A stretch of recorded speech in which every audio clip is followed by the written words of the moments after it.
Selamat sore semuanya. Mohon maaf ini apa lewat dari jadwal yang kita agendakan ya. Karena ini pas ada agenda juga di sini, jadi kebetulan ini baru selesai, jadi agak molor. eh kita akan lanjutkan materi kuliah kita ya untuk keamanan pangan. Semoga nanti jam 5 mungkin udah selesai begitu ya. Atau nggak usah lama-lama gitu ya. Ya. Jadi untuk materi esensial ya hari ini terkait dengan keamanan pangan itu adalah terkait dengan eh, mikroorganisme patogen, parasit dan protozoa pada makanan. Ya, Eh, nanti untuk presensinya tolong di ini ya kalau bisa apa rapel ya nanti diakumulasi ya nanti ketika kita pertemuan secara offline. Baik, jadi eh, terkait dengan keamanan pangan yang sifatnya ini berkaitan dengan mikrobia ya. Jadi mikrobia ini sebagai eh, dia bisa menyebabkan keamanan pangan itu menjadi tidak apa istilahnya membahayakan ya begitu ya. Atau eh, mikrobia ini menjadi salah satu faktor cemaran yang bisa menyebabkan bahaya bagi kesehatan manusia yang mengkonsumsi suatu makanan tersebut begitu. Nah, mikrobia pangan ini memang kalau yang sifatnya itu merugikan ya, artinya dia menyebabkan penyakit, maka kita sebut sebagai mikrobia yang sifatnya patogen ya. Jadi dia bisa menyebabkan munculnya suatu gejala penyakit setelah kita mengkonsumsi suatu makanan yang itu tercemar oleh mikrobia patogen. Bisa bakteri, bisa itu jamur atau bisa juga protozoa dan lain sebagainya. Kemudian ada mikrobia yang itu mengarah kepada penurunan mutu, yaitu pembusukan dari suatu makanannya. Begitu. Nah, atau dalam bahasa lainnya tersebut sebagai food spoilage. Jadi food spoilage itu adalah proses pembusukan dari suatu makanan diakibatkan oleh keberadaan mikrobia, di mana mikrobia ini menyebabkan perubahan kualitas pada makanan dari segi bau, rasa, dan penampilan atau visualnya. Jadi memang eh, kualitas organoleptik, termasuk itu bau, rasa, dan tampilan itu akan dipengaruhi oleh adanya aktivitas mikrobia. Jadi apabila di situ ada pertumbuhan bakteri, kemudian menyebabkan pembusukan begitu ya, maka akan terjadi pula perubahan pada kualitas sensorisnya atau kualitas organolepnya gitu. Dan ini sebagai indikator sebenarnya yang membantu kita untuk bisa apa mengidentifikasi apakah makanan itu masih layak untuk dikonsumsi atau tidak begitu ya. Seperti halnya pada roti ya. Roti ini kita lihat kalau yang sudah tidak bagus artinya sudah ditumbuhi oleh mikrobia, terutama kalau di roti itu kan jamur. Kita bisa lihat ada warna-warna tertentu yang terbentuk, kemudian juga biasanya ada lapisan seperti rambut-rambut halus yang itu merupakan indikator khas dari pertumbuhan jamur, begitu ya. Nah, pastinya dengan dia berjamur gitu ya, ini pasti ada perubahan dari bau gitu ya, rasa dan penampilan sudah tidak estetik, artinya tidak seperti yang kita harapkan. Selain yang sifatnya merugikan, mikrobia juga banyak juga yang dia itu membantu dalam proses pengolahan pangan. Artinya yang dia bantu untuk membentuk karakter suatu produk gitu ya, yaitu bakteria yang digunakan untuk proses fermentasi, yaitu bakteri yang menghasilkan produk, jadi membantu untuk menghasilkan produk makanan tertentu begitu. Misalnya ada tape, niape, kemudian ya tempe juga termasuk ya itu fermentasi oleh apa ragi, kemudian fungi, kemudian ada kecap ya, kimchi, acar dan sebagainya, yogurt begitu ya, kefir itu juga adalah peran mikrobia yang membantu dalam proses pembuatan suatu produk gitu ya. Nah, ini yang mikrobia yang menguntungkan gitu ya. Jadi tempe itu dari kedelai kemudian ditumbuhi oleh jamur Rhizopus oryzae atau Rhizopus oligosporus. Yogurt, misalnya bakteri asam laktat ya. Streptococcus thermophilus sama Lactobacillus bulgaricus ya. Dan bakterinya itu ada yang sifatnya itu bersifat probiotik, artinya yang dia dapat memberikan manfaat kesehatan yang baik untuk tubuh, begitu.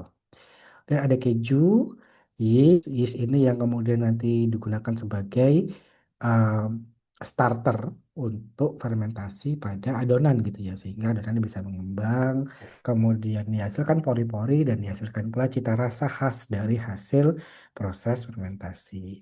Kemudian ada ini ya minuman alkohol, bir ini juga diproduksi dengan memanfaatkan mikrobia pangan yang artinya mikrobia ini menguntungkan gitu ya. Nah, yang merugikan itu pastinya dia akan merusak kualitas makanan, baik itu dari sisi bau, rasa, dan warna, ya sebagai indikator utama yang paling mudah untuk kita lihat begitu ya, atau kita rasakan gitu secara indrawi ya gitu.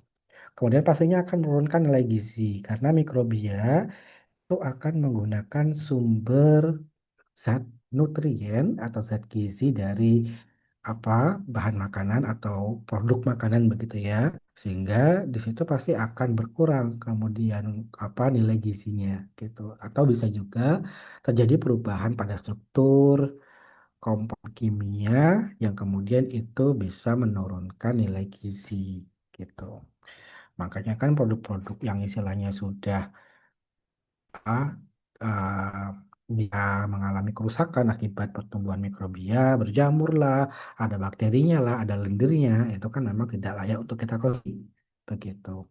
Dari aspek sensoris dan juga dari aspek nilai gizinya. Termasuk yang ketiga adalah karena produk tersebut juga berpotensi untuk menghasilkan racun penyebab keracunan makanan atau food poisoning gitu ya, food poisoning.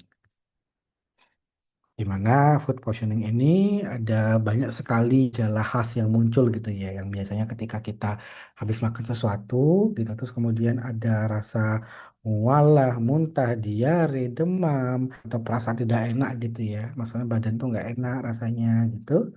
Eh, Bahkan mungkin bisa sampai ke arah fatal, itu bisa menyebabkan kematian karena di misalnya dia diare saja ya, dari diare kemudian kalau tidak ditangani dengan baik maka dia mungkin mengalami dehidrasi yang sangat berat ya, sehingga bisa memicu pada kegagalan fungsi organ, kemudian kegagalan metabolisme, apa kemudian sirkulasi darah dan lain sebagainya. Jadi jangan kita sepelekan masalah keracunan makanan, terutama yang banyak kasus yang baru-baru ini muncul akibat keracunan makanan dari MBG ya. Gitu. Juga sampai fatal ya, ada yang kejang lah dan lain sebagainya, sampai mereka harus dirawat di rumah sakit gitu ya, atau hospitalized selama beberapa hari gitu ya. Dan mereka itu rata-rata siswa yang memang umurnya masih sangat rentan ya. Jadi siswa SD itu ya memang mereka masih sangat rentan sekali atau sensitif terhadap munculnya tadi misalnya mikrobi dalam jumlah yang sangat tinggi atau mungkin ada racun penyebab eh, keracunan yang dihasilkan oleh si mikrobia. Contoh yang MBG itu kan kemudian diinvestigasi ya, diinvestigasi sebenarnya ini penyebab keracunannya apa. Kemudian mereka menyimpulkan ada beberapa aspek gitu ya, ada beberapa titik-titik titik ya yang itu kemudian bisa berpotensi untuk menyebabkan keracunan. Tuh, yang pertama itu dari nasi. Nasi. Dari nasi itu ternyata ditemukan adanya bakteri Bacillus cereus.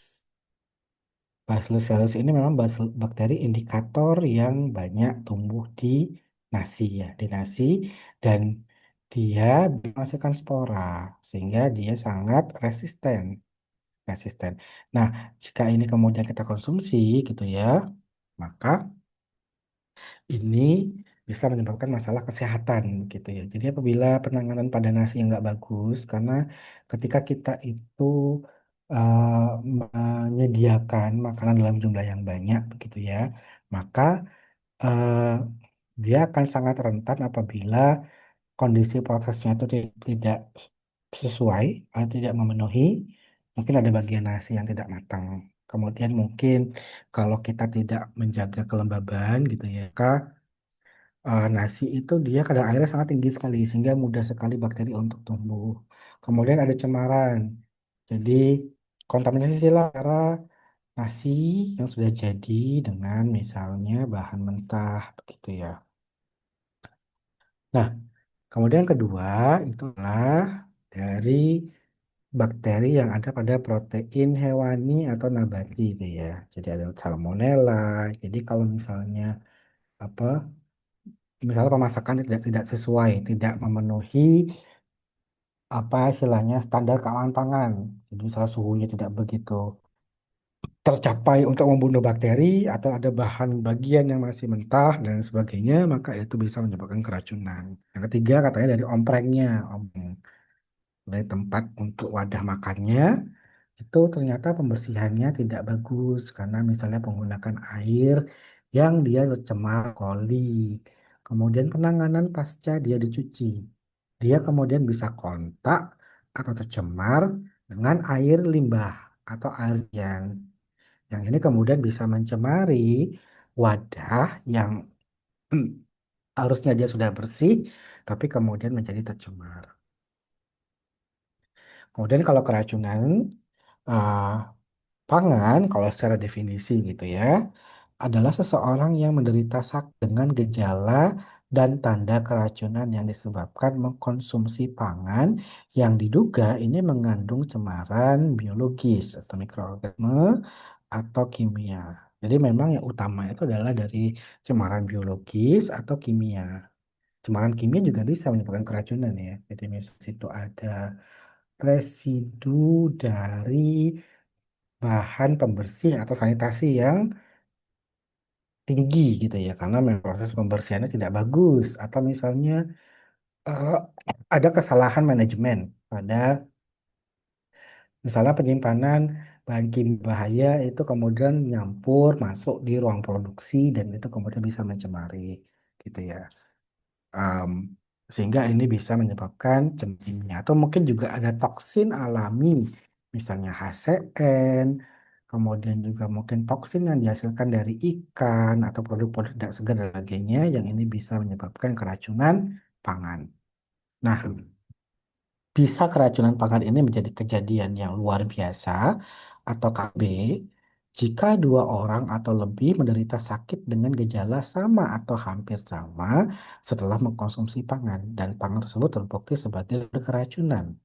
Maka yang EBG itu ya kita bisa sebut sebagai KLB ya. Jadi kejadian luar biasa keracunan makanan karena si penderitanya atau korbannya bukan cuma satu tapi ada belasan orang gitu atau mungkin puluhan orang gitu yang kemudian mengalami keracunan pangan. Jadi dia menderita sakit begitu dengan gejala yang hampir sama begitu. Pernah sebelumnya ada kasus juga dari makanan ikan ketika acara-acara apa misalnya hajatan ya seperti itu maka memang kegiatan diaan makanan dalam jumlah yang sangat besar apalagi dia disiapkannya itu jauh-jauh hari, maksudnya itu Hamin satu atau Hamin dua, maka potensi dia menyebabkan keracunan pangan itu akan sangat besar sekali. Sehingga perlu dimitigasi, perlu dilakukan manajemen untuk tetap menjaga keamanan pangan. Gitu ya, dengan cara eh, dipanaskan secara apa namanya periodik begitu ya, karena kita untuk membunuh bakteri yang itu kemudian sudah tumbuh begitu ya. Karena kan umumnya disimpan di danger zone. Danger zone ingat ya, danger zone itu suhu di mana bakteri atau mikrobia itu sangat mudah sekali untuk tumbuh ya.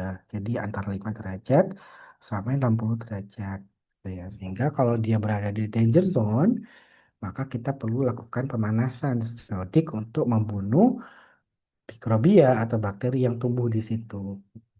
Kemudian juga kita perlu simpan pada suhu wadah tertutup dan juga dipisahkan antara makanan sudah jadi dengan yang mentah supaya tidak terjadi cross contamination atau kontaminasi silang.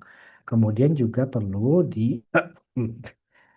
diwaspadai terkait dengan apa misalnya eh, ada hama, hewan, serangga dan lain sebagainya yang itu bisa mencemari makanan karena dari tubuh hewan, hama ya. Kemudian feses dan urinnya itu bisa menyebabkan keracunan, Pak. Karena itu ada sumber dari bakteri begitu ya atau mikrobia. Nah, ini kita lihat sumber potensi perannya, bahaya dari mikrobia pada pangan. Kita lihat di sini itu ya, ini bikin adonan apa istilahnya kulit, kemudian ditaruhnya di bawah, kakinya juga dekat sama yang bahan yang diolah begitu ya. Ini kemudian dia melangkah gitu ya. Ini kalau dia misalnya langkah terus apa ya ada rambut jatuh lah dan lain sebagainya begitu ya. Dan ini lebih parah lagi. Ini adonannya sampai ke tangan bagian atas ya, ke lengan bagian atas kemudian ini merokok gitu ya. Jadi ini praktek-praktek yang tidak sesuai dengan standar keamanan pangan. Ya.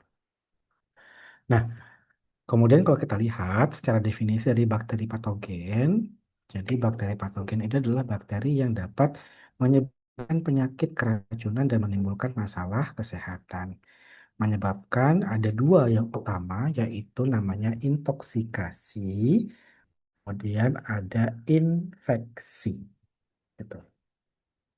Apa itu gitu ya? Nah, sebenarnya ada kombinasi juga antara intoksikasi sama infeksi namanya intoksikoinfeksi.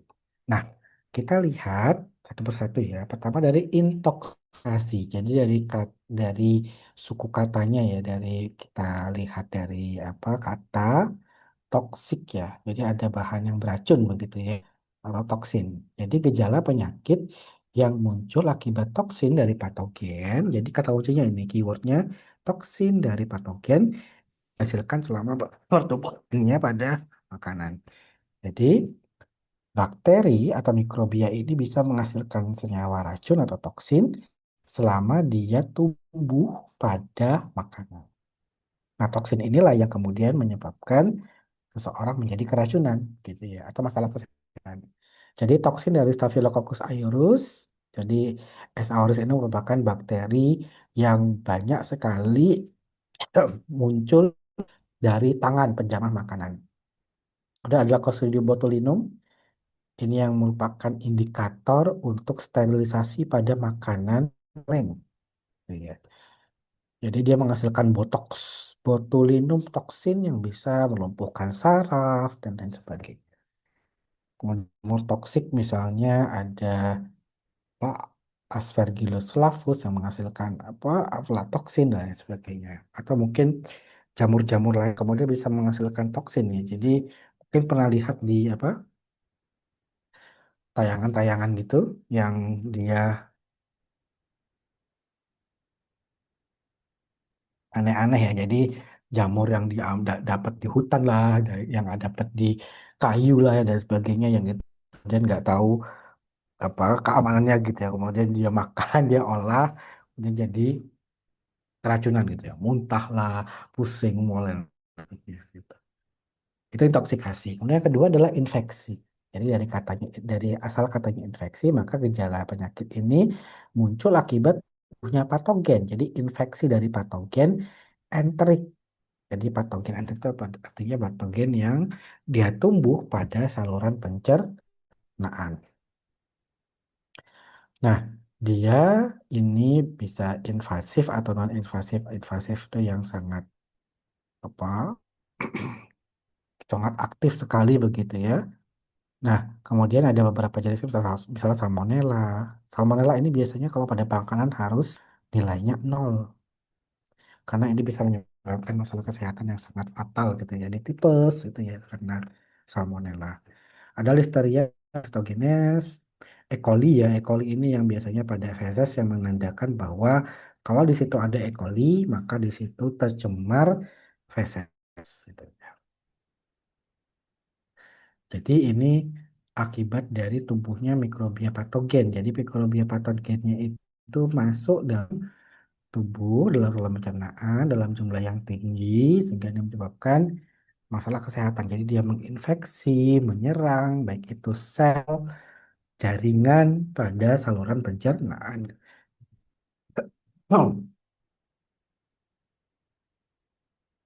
Kemudian ada toksikoinfeksi, yaitu gejala penyakit yang muncul akibat tumbuhnya patogen pada saluran pencernaan dan menghasilkan toksin. Ini jadi kombinasi ya, antara dia tumbuh pada saluran pencernaan dan dia juga menghasilkan toksin. Ada Clostridium perfringens, contohnya Bacillus cereus, Vibrio cholera, dan juga E. coli ya ini. Nah, ini intoksikasi, jadi ada perbedaan yang sangat besar sekali antara intoksikasi dan juga infeksi. Jadi, kalau intoksikasi itu toksinnya dia apa menyebabkan masalah kesehatan di mana gejala-gejala yang muncul itu umumnya terjadi secara cepat.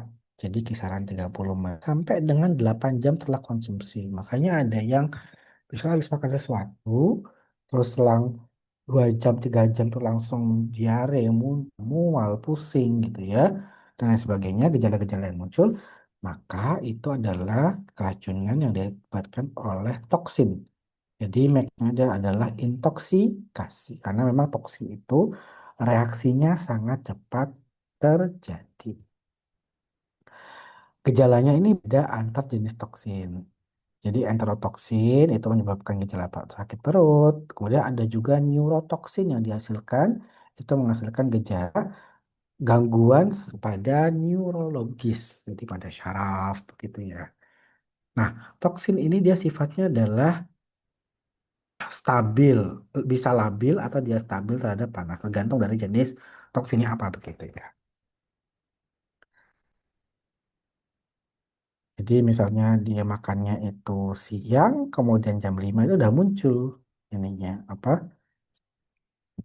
gejalanya begitu. Dan toksin ini dia yang menjadi penyebab utama terjadinya masalah kesehatan ini. Kemudian infeksi. Nah, kalau infeksi ini dia relatif lama gejalanya ini muncul. Misalnya sehari setelah mengkonsumsi, maka barulah itu muncul gejalanya. Karena apa?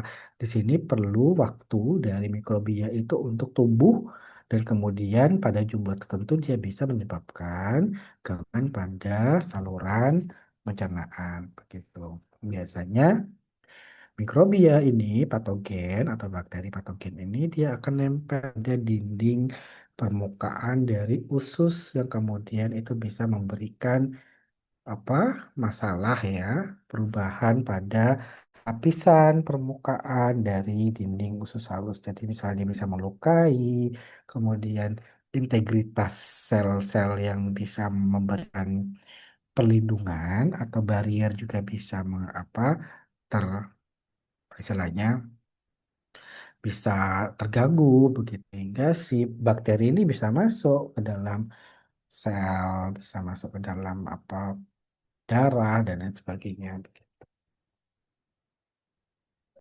Nah, kita tahu bahwa bahan makanan atau makanan ini dia adalah eh, sebagai eh, komponen yang sangat mudah sekali untuk mengalami kerusakan atau sifatnya perishable.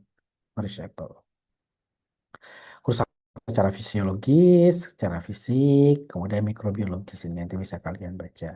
Nah, kita tahu bahwa mikrobia itu akan mudah tumbuh atau dia tumbuh baik pada kondisi makanan yang sangat tinggi nutriennya, sangat lengkap nutriennya, mengandung gula, mengandung banyak air, artinya dia memiliki nilai AW yang cukup tinggi, kemudian suhu yang sesuai, oksigen yang cukup, gitu ya.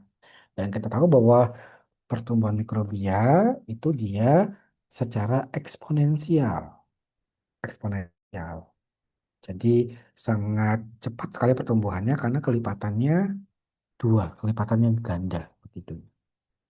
Jadi dari dua pangkat satu, dua pangkat dua, dua pangkat tiga, empat dan seterusnya. Artinya dia setiap apa itu akan mengalami penggandaan. Jadi makanya pertumbuhannya itu secara eksponensial. Untuk apa setiap bakteri ya itu ya dia punya kriteria suhu tertentu untuk dia dapat tumbuh dengan baik begitu ya. Jadi ada yang bakteri itu tumbuhnya pada suhu yang cukup tinggi gitu ya, atau disebut sebagai bakteri termofil itu ya. Kalau kita lihat pada tabel ini kan cukup tinggi ya suhunya ya. 55 sampai 75 dia optimalnya. Kemudian ada yang mesofil itu yang tengah-tengah ya. Jadi suhu badan kita itu ya 30 sampai 45. Jadi di 37 ya itu bakteri bisa tumbuh gitu ya, mudah tumbuh. Ada sikrofil ini yang kemudian tumbuhnya pada suhu yang lebih rendah. Kemudian ada yang lebih rendah lagi yaitu psikotrop ini yang dia juga tumbuhnya cukup rendah suhunya ya, begitu. Dua ini. Nah, nanti bisa dibaca contoh-contohnya apa saja gitu ya. Nah, kalau yang termofil ini biasanya memang dimanfaatkan. Jadi karena si bakteri ini dia tumbuh pada suhu tinggi, jadi biasanya juga dimanfaatkan ini apa komponen enzimnya. Enzimnya nanti untuk digunakan pada proses yang memang memerlukan suhu tinggi. Contoh misalnya pada pembuatan gula cair dari jagung atau gula apa HFCS ya, high fructose corn syrup itu ada tahapan sakarifikasi yang dia itu menggunakan suhu tinggi sekitar 60 derajat. Sehingga dibutuhkan enzim yang dia tahan pada suhu tinggi juga ya. Sehingga kita menggunakan enzimnya itu adalah enzim yang sifatnya termostabil. Itu biasanya kita kita isolasi dari bakteri-bakteri yang dia itu bisa tahan tumbuh pada suhu tinggi. Nah, ini danger zone juga sampaikan bahwa pada suhu ini, ya, pada kisaran suhu ini, itu bakteri atau mikrobia itu sangat cepat sekali berkembangnya. Sehingga cuman ada dua pilihan antara kita menjaga pada suhu yang dingin atau tetap menjaga makanan itu panas atau pada suhu yang tinggi. Gitu. Sehingga kalau kita kita simpan pada daerah berbahaya atau zone zone, maka kita perlu penanganan. Jadi misalnya perlu dipanaskan secara periodik, begitu ya. Atau memang tidak bisa apa bertahan lama, artinya perlu segera dikonsumsi begitu ya. Nah, kemudian cara menghambat pertumbuhan bakteri selama pengolahan, jadi merupakan apa kunci penting gitu ya. Jadi pengolahan, pemasakan kita memasak, menggoreng, merebus gitu ya. Dipanggang, dibakar, itu selain dalam upaya untuk mematangkan bahan, kita juga berupaya untuk membunuh bakteri. Gitu ya. Nah, bagaimana ya cara kita supaya bakteri itu dia dihambat pertumbuhannya selama proses pengolahan? Karena memang bakteri itu sifatnya oportunistik ketika di situ ada kesempatan, karena misalnya di situ banyak airnya, kemudian juga apa kondisi suhu itu memungkinkan, maka bakteri agak sekali untuk tumbuh. Nah, beberapa aspek misalnya daging beku itu harus benar-benar mencair dulu esnya atau dia di thawing terlebih dahulu sebelum dimasak. Supaya apa? Ketika dia benar-benar mencair, maka ketika dimasak, air itu dia bisa menguap dan juga air itu kan kemudian bisa suhunya bisa mencapai 100 gitu ya, yang kemudian itu bisa juga membunuh bakteri. Bayangkan kalau itu dia masih beku, ada bagian yang masih belum mencair sempurna gitu ya. Misalnya ada bagian tengah itu yang memang agak sulit untuk dia cair karena penetrasi paso kan dari luar menuju ke tengah. Jadi kalau kita anginkan gitu ya, maka bagian luar dulu yang dia akan mulai mencair, kemudian baru perlahan-perlahan menuju ke bagian yang tengah. Nah, sehingga kalau kita lihat pencairannya tidak atau towingnya tidak sempurna begitu ya, maka bagian tengah itu ada yang masih beku, ada kristal es, dan kemudian ketika dipanaskan, bagian yang luar itu sudah matang istilahnya. Artinya dia sudah airnya sudah banyak menguap, kemudian juga suhunya itu sudah mencapai suhu untuk membunuh bakteri, tapi bagian tengahnya karena tadi kristal es dia baru mulai mencair. Jadi baru dia membentuk membentuk cut atau fase cair sehingga tidak cukup panas yang apa diterima untuk dia membunuh mikrobia gitu. Makanya kalau kita misalnya dari daging kurban yang sudah kalian simpan sebelumnya, kemudian mau diolah, itu perlu ditowing dulu secara sempurna. Dan masak makanan sampai benar-benar matang, gitu ya. Karena dengan pematangan ini kita memastikan bahwa bakteri atau mikrobia patogen itu bisa dibunuh secara optimal, begitu ya. Kemudian dinginkan masakan dengan cepat dan simpan dalam keadaan dingin sampai siap untuk dikonsumsi atau dipanaskan lagi, gitu. Jadi ya, artinya tadi kita menghindari danger zone lama begitu ya. Dan makanan sebaiknya disimpan dalam keadaan panas atau dingin. Tadi konsepnya ada danger zone.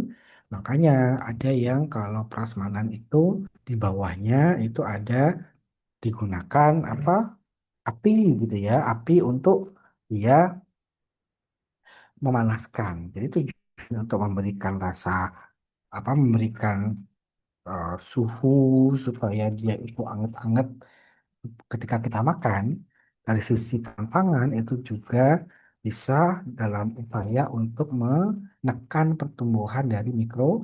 Ya, kemudian jangan memanaskan kembali makanan secara berulang-ulang gitu ya. Jadi apa? Karena memang uh, s- ketika makanan itu diekspos pada danger zone, kemudian di situ sudah tinggi kandungan bakteri atau mikrobia patogen. Ini pemanasan dilakukan gitu ya. Harapannya memang untuk membunuh mikrobia, tetapi pemanasan dilakukan itu ternyata tidak optimal, tidak sesuai gitu ya. Sehingga ada potensi yang besar sekali mikrobia itu dia nggak mati gitu.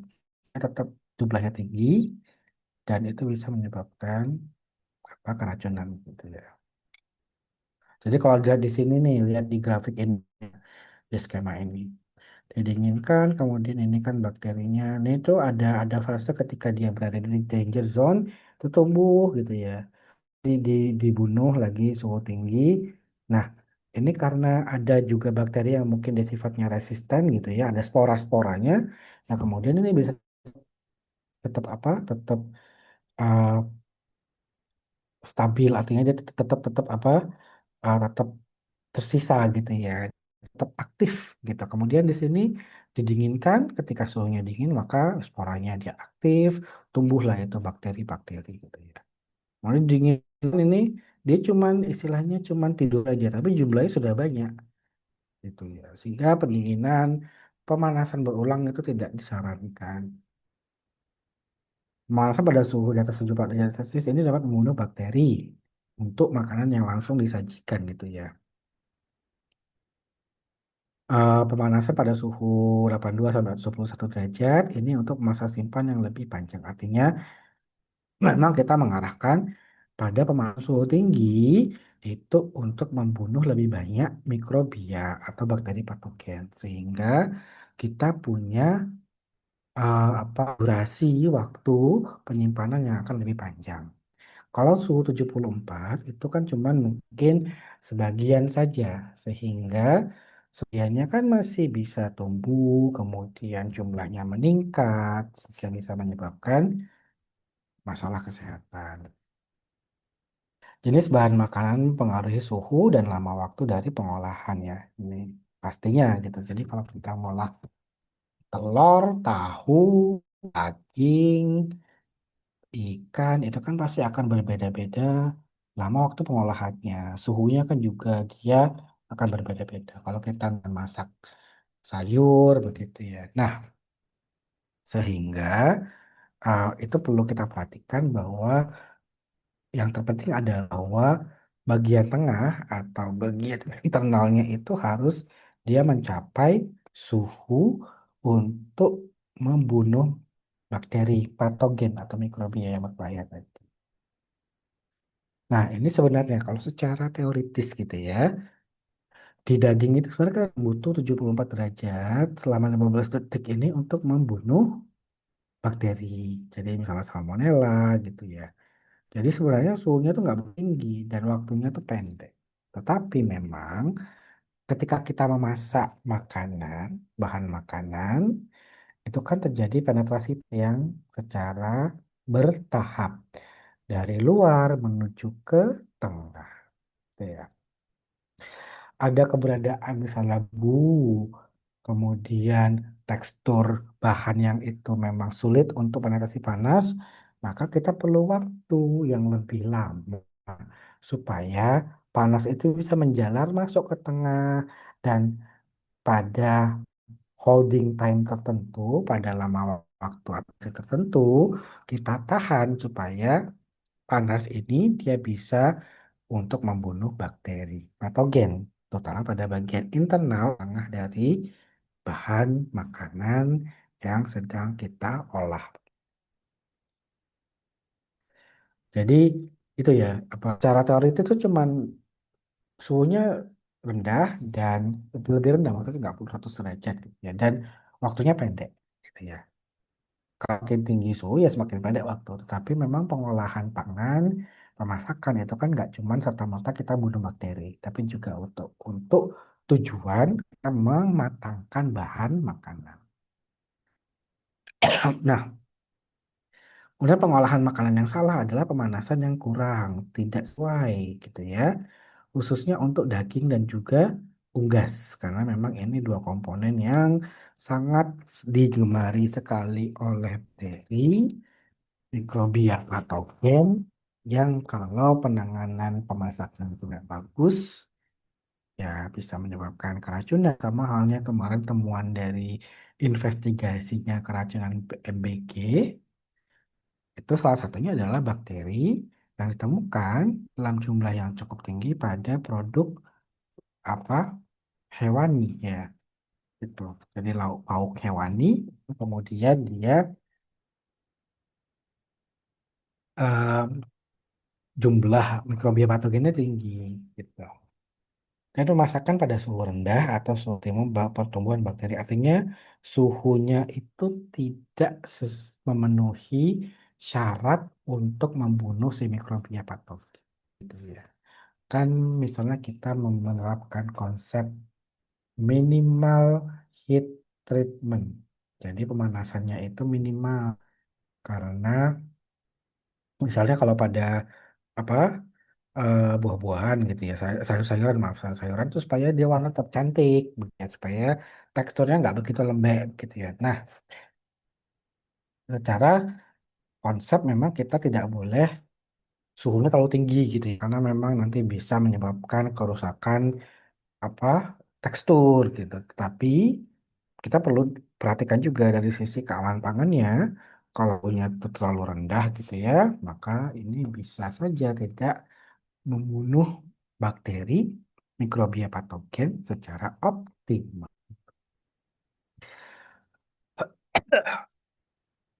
Karena tidak didinginkan di suhu rendah saat penyimpanan. Artinya dia disimpannya di danger zone. Jadi di situ kan memungkinkan bakteri tumbuh sangat banyak sekali. Kemudian masakan dimasak jauh sebelum waktu konsumsi. Nah ini terutama masalah yang umumnya terjadi ada kegiatan hajatan, rewang gitu ya. Itu makanannya dimasaknya H-1, H-2, sehingga kalau pengolahan penanganan tidak tepat ya bisa menyebabkan keracunan makanan. Dan juga kebersihan atau hygiene orang yang mengolah makanan kalau dia lagi sakit. Ya, kayak saya misalnya lagi batuk-batuk nih ya, lagi sering lagi sakit tenggorokan gitu ya. Kemudian nggak pakai masker lah, kemudian juga apa misalnya ada pilek gitu ya, terus pas lagi batuk, kemudian bersin, kemudian dropletnya kemana-mana, nah, itu kan bisa menjadi sumber dari masuknya cemaran biologis gitu. Terutama misalnya juga dia ngolah tapi kemudian kukunya panjang, dia nggak cuci tangan habis dari kamar mandi, kemudian juga kebersihan dirinya tidak terjaga gitu ya. Karena dia nggak mandi pas mau masak gitu. Ya ini bisa menyebabkan keracunan. Sebentar ya.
Baik, saya lanjutkan. Kemudian kalau kita lihat dari jenis-jenis mikroorganisme patogen ya pada makanan, itu bisa dari virus, dari protozoa, parasit, dan juga ada rickettsia. Nah, yang virus ini memang tipikal dari virus itu ya, jadi dia bisa menyebar melalui makanan atau juga penyebaran itu dari orang yang olah ke makanan begitu ya. Kemudian protozoa ini eh, indikator juga terjadi cemaran itu dari air, feses itu juga bisa.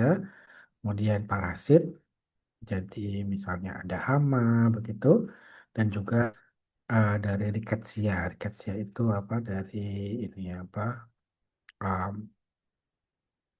mikroorganisme begitu ya, yang dia sifatnya termostabil ya, paling tahan terhadap suhu pasterisasi ya gitu. Nah, kemudian jalur masuknya bisa melalui udara, debu yang berterbangan gitu ya. Nah, ini bisa mengandung mikroorganisme gitu. Nah, mikroorganisme yang dominan di udara ini ada beberapa, ada spora. Ya, karena spora itu mudah istilahnya semacam kantung gitu ya. Jadi, itu semakin macet lah istilahnya gitu. Si bakteri di tengah, kemudian jaket pelindungnya di luar. Nah, jadi ketika pada kondisi di mana sudah cocok nih untuk tumbuhan, maka sporanya itu dibuka, gitu. Jaketnya dibuka, baru kemudian bakterinya bisa tumbuh, gitu. Nah, spora bisa melayang-layang kan di udara, gitu. Maka kemudian em, kalau yang dinding itu bisa ada hitam-hitam, begitu ya. Kemudian dari jamur gitu ya, sporanya jamur. Kemudian makanan itu kita tinggalkan di ruang terbuka gitu, kok bisa rusak gitu karena ada spora kemudian terbawa di udara gitu. Dan kapang jamur ya, jamur karena jamur ada ya nih, apa kebanyakan cara sporanya itu yang kemudian terbang kemana-mana. Sel dari beberapa bakteri, kemudian juga kamir. Kamir ini jamur ya.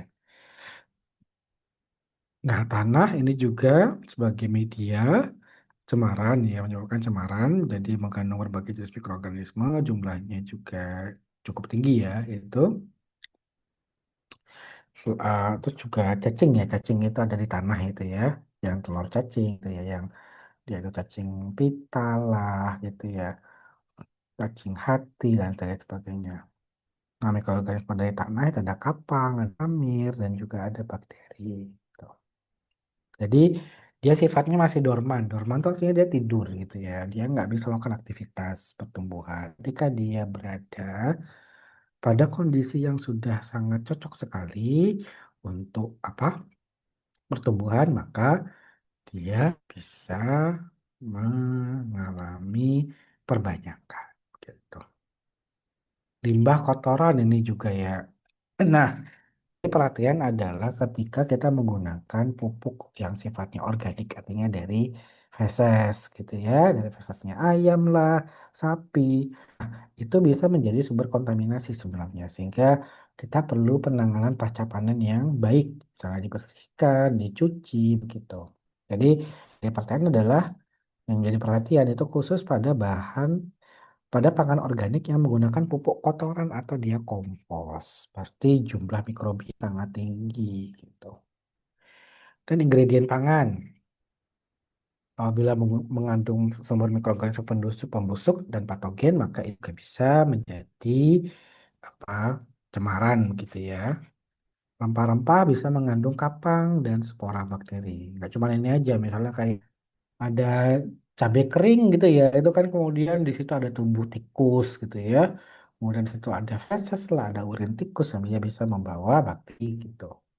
Tepung, pati, dan gula bisa mengandung spora bakteri termofilik, artinya yang dia suka tumbuh pada suhu cukup tinggi. Tepung empat, telur, coklat dapat mengandung bakteri patogen. Karena memang kandungan gizinya itu sangat baik sekali gitu ya. Nah, air ini digunakan untuk proses produksi dan pengolahan pangan. Nah, air juga digunakan sebagai irigasi tanaman ini ya. Nah, jadi air itu kalau kualitasnya jelek gitu ya, jadi artinya di situ banyak tumbuh mikroorganisme, misalnya koliform, patogen, dan mungkin pembusuk, maka pangan itu ya yang kita olah itu kemudian kualitas mikrobia itu menjadi jelek gitu ya. Jadi itu bisa tumbuh bakteri gitu ya, mikrobia, patogen gitu. Terutama ini koliform. Jadi ini sebagai indikator bahwa air tercemar sama feses gitu. Kuncinya itu kalau di situ ada E. coli, maka di situ ada cemaran feses. Manusia nih ya, dia sebagai sumber-sumber juga masuknya cemaran mikrobia gitu ya. Karena memang manusia itu kan yang kita tahu bahwa tubuh kita juga banyak ada apa bakteri lah, jamur begitu ya. Sehingga kita perlu melakukan praktek untuk mencegah kontaminasi. Jadi praktek cuci tangan yang benar ini kan menjadi faktor penyebab kontaminasi. Kurangnya kebersihan personal, misalnya dia nggak mandi lah, dari kamar mandi nggak cuci tangan lah, gitu ya. Habis dia misalnya bersin itu kemudian nggak cuci tangan, kemudian mungkin bajunya dipakai berulang kali, yang terutama tuh celana ya. Kalau kalian pakai jeans itu kan biasanya dicucinya tuh akan jarang sekali ya, karena jeans itu kalau sering dicuci kan akan sangat merusak ya warna gitu ya dari si jeans. Nah, itu sebenarnya tanpa kita sadari itu sebagai faktor juga penyebab kontaminasi mikroorganisme dari manusia dari pakaian yang digunakan.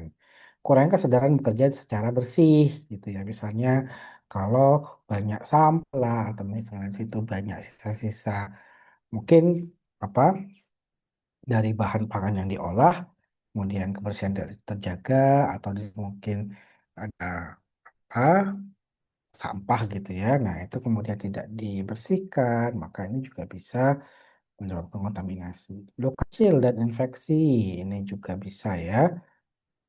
Penyakit ringan ini yang bisa menyebabkan cemaran virus. Peralatan dapat mengandung mikroorganisme juga apabila dia pembersihannya tidak baik ya.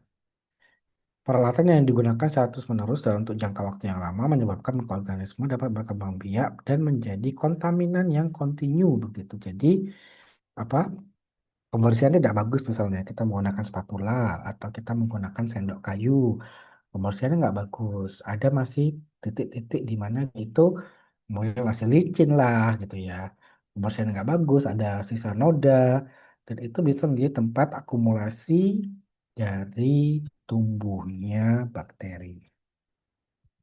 Beberapa peralatan memiliki konstruksi yang tidak mudah untuk pembersihan pada sanitasi. Misalnya, ada bagian yang dia itu titik atau sudut mati gitu ya. Atau dia ada bolongan kecil yang kemudian itu kalau ada minyak masuk situ, itu kan akan sulit sekali.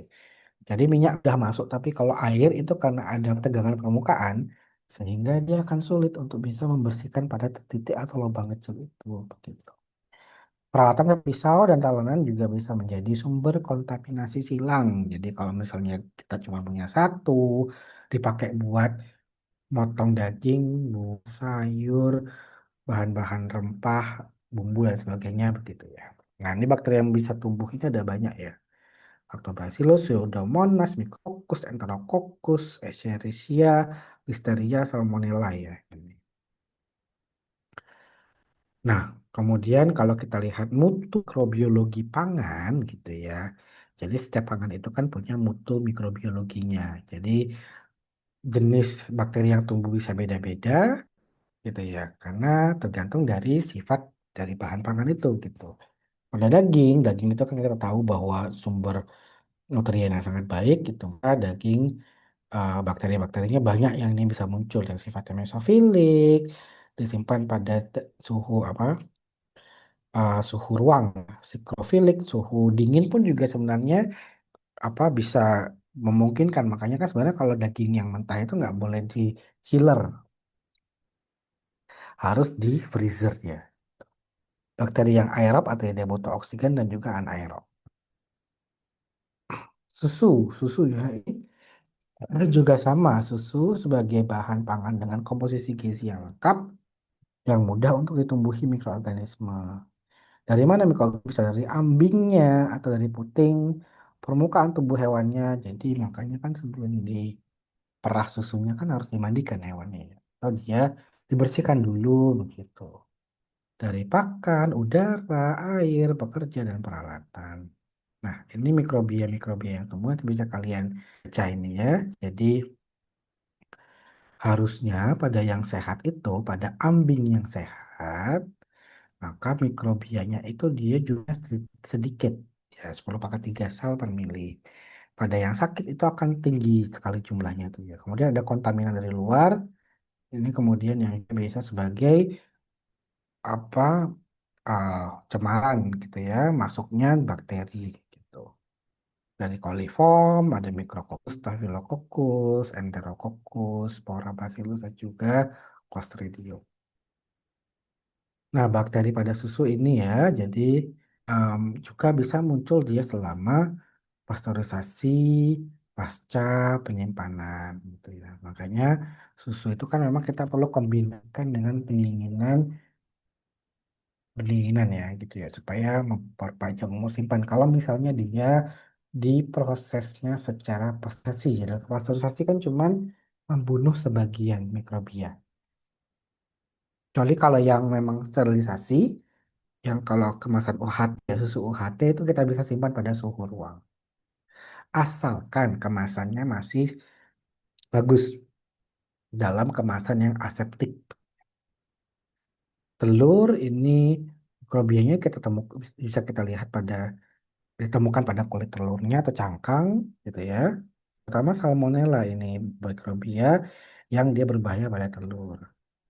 Yang berasal dari kotoran unggas. Makanya sebenarnya nggak boleh ya telur itu dihindari disimpan di kulkas gitu ya. Kalau dia tidak dibersihkan gitu ya. Kalau misalnya telur yang berasal dari apa tempat pengolahan yang apa atau industri gitu ya yang dia mengolah telur apa telur mentah itu dia sudah dibersihkan gitu ya sebenarnya itu boleh taruh di kulkas tapi kalau yang kita dapatkan dari peternakan yang itu masih atau mungkin apa istilahnya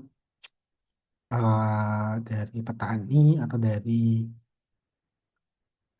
apa langsung gitu ya terus itu masih banyak sisa kotoran maka nggak boleh masuk ke kulkas gitu ya itu karena bisa mencemari bahan makanan atau makanan lainnya.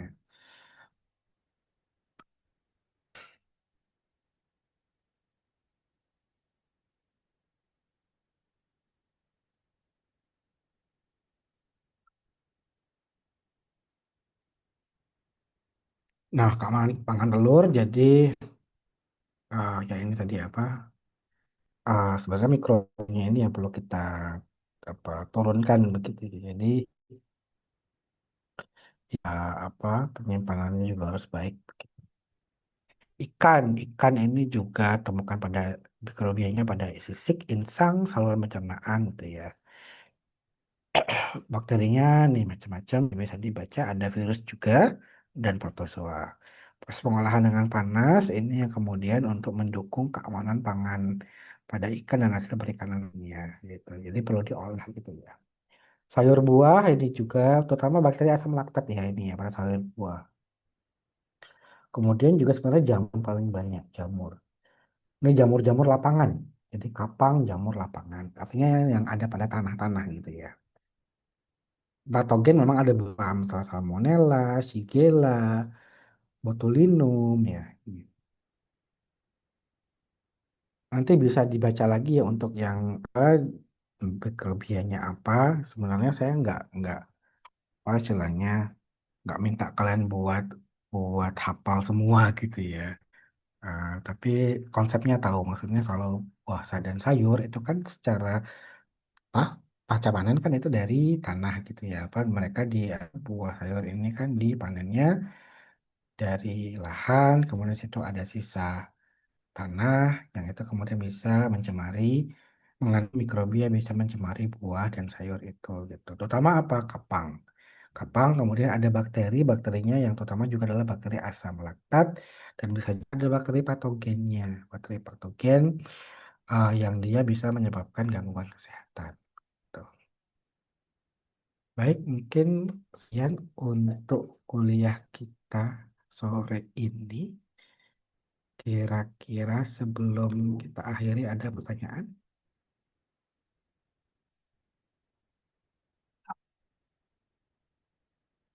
Kalau sudah cukup, tidak ada, kita bisa tutup untuk kuliah kita sore ini. Insya Allah kita akan lanjutkan minggu depan tatap muka offline ya. Jadi tolong pertemuan kita yang ini ke berapa ya? Keempat, yang kelima ya. Kelima nanti bisa kalian apa apa istilahnya dirapel ya untuk tangannya gitu.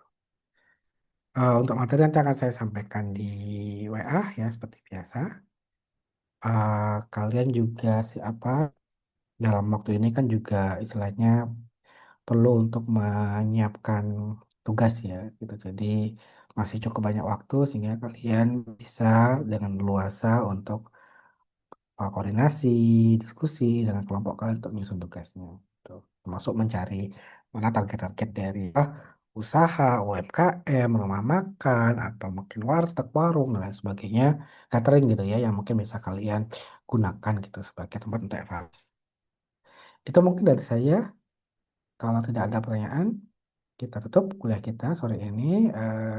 Wassalamualaikum warahmatullahi wabarakatuh.